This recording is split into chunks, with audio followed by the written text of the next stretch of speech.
বন্ধুরা, test, one day কিংবা টি-20 তিন ফরম্যাটেই ভারতের সর্বকালের সেরা একাদশ বেছে নিয়েছেন ভারতের প্রাক্তন ক্রিকেটার দীনেশ কার্তিক। হ্যাঁ বস, তার মতামত হিসেবে সর্বকালের সেরা একাদশ তিনি বেছে নিয়েছেন। আর তার একাদশে তিনি রেখেছেন 5টি ব্যাটার, 2টি অলরাউন্ডার, 2টি স্পিনার আর 2টি ফাস্ট বোলার। বন্ধুরা, দীনেশ কার্তিকের বেছে নেওয়া এই সর্বকালের একাদশ নিয়েও প্রশ্ন উঠছে। আর সেই প্রশ্নটা হচ্ছে, এই সর্বকালের সেরা একাদশে রাখা হয়নি ভারতের 2টি বিশ্বকাপ জয়ী অধিনায়ককে। হ্যাঁ বস, কপিল দেবের মতো লেজেন্ড বোলারকে রাখা হয়নি সর্বকালের সেরা একাদশে। আর দীনেশ কার্তিকের এই সর্বকালের সেরা একাদশে রাখা হয়নি মহেন্দ্র সিং ধোনির মতো ভারতের সফল অধিনায়ককে। আর এই প্রশ্নটা উঠছে এই মুহূর্তে সোশ্যাল মিডিয়ায়, আর সম্ভবত এই প্রশ্নের উত্তরটা দিতে পারবে একমাত্র দীনেশ কার্তিক।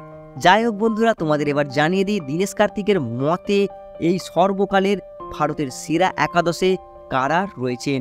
বন্ধুরা, দীনেশ কার্তিকের মতামতে এই সর্বকালের সেরা একাদশে ওপেনিং ব্যাটসম্যান হিসেবে দীনেশ কার্তিক বেছে নিয়েছেন রোহিত শর্মা আর বীরেন্দ্র সেহওয়াগকে।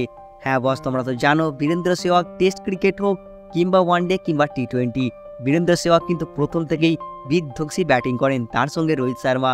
হ্যাঁ বস, এই দুইজনকে রেখেছে দীনেশ কার্তিক তার সর্বকালের সেরা একাদশের ওপেনিং বিভাগে।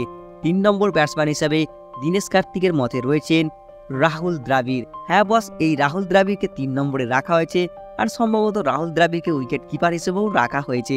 রাহুল দ্রাবিড়ের পর 4 নম্বর আমাদের লেজেন্ড ব্যাটসম্যান সচিন টেন্ডুলকারকে রেখেছে আমাদের দীনেশ কার্তিক। আর মাস্টার ব্লাস্টারের পর 5 নম্বর প্লেয়ার হিসেবে দীনেশ কার্তিককে বেছে নিয়েছেন আমাদের কিং কোহলিকে। হ্যাঁ বন্ধুরা, বিরাট কোহলিও রয়েছেন সর্বকালের সেরা একাদশে দীনেশ কার্তিকের মতামত অনুযায়ী। 6 নম্বরে দীনেশ কার্তিক রেখেছেন তার পছন্দ মতো যুবরাজ সিংকে। হ্যাঁ, যুবরাজ সিংয়ের মতো অলরাউন্ডারকে রেখেছেন ভারতীয় সর্বকালের সেরা একাদশে দীনেশ কার্তিক। আর সত্যি যুবরাজ সিং কিন্তু অনবদ্য পারফরমেন্স দেখিয়েছে অতীতে। আমার তো সবথেকে পছন্দের প্লেয়ার এই যুবরাজ সিং, সেরা অলরাউন্ডার। আমার মতামত হিসেবে যুবরাজ সিং এখনো পর্যন্ত আমার চোখে দেখা। বন্ধুরা, 6 নম্বর তো যুবরাজ সিংকে রেখেছে দীনেশ কার্তিক। 7 নম্বরে দীনেশ কার্তিকের মতে রবীন্দ্র জাদেজা। হ্যাঁ বস, রবীন্দ্র জাদেজাকেও রেখেছে অলরাউন্ডার হিসেবে দীনেশ কার্তিক তার পছন্দের সর্বকালের সেরা একাদশে।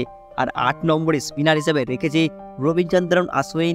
হ্যাঁ বস, রবিচন্দ্রন অশ্বিনও কিন্তু জায়গা পেয়ে গেছে সর্বকালের সেরা একাদশে। তারপর তোমার 9 নম্বরে রেখেছে আরও এক লেজেন্ড অনিল কুম্বলেকে। হ্যাঁ, রবিচন্দ্রন অশ্বিন আর এই অনিল কুম্বলে, এই দুইজনকে কিন্তু স্পিনার হিসেবে জায়গা দিয়েছে দীনেশ কার্তিক সর্বকালের ভারতের সেরা একাদশে।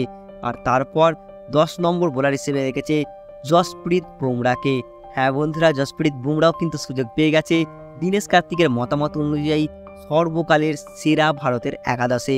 আর তারপর আরও একটা লেজেন্ড ফাস্ট বোলার রেখেছে দীনেশ কার্তিক, সেটা হচ্ছে জাহির খান। আর তোমরা তো জানো জাহির খান কেমন পারফরমেন্স করেছিল অতীতে, আর জাহির খানের মধ্যে কতটা তোমার সক্ষমতা রয়েছে ফাস্ট বোলিং বিভাগে। হ্যাঁ বন্ধুরা, এটাই হচ্ছে দীনেশ কার্তিকের বেছে নেওয়া ভারতের সর্বকালের সেরা একাদশ। আর তোমাদের কি মনে হচ্ছে একাদশ থেকে, তোমরা অবশ্যই কমেন্টে লিখবে।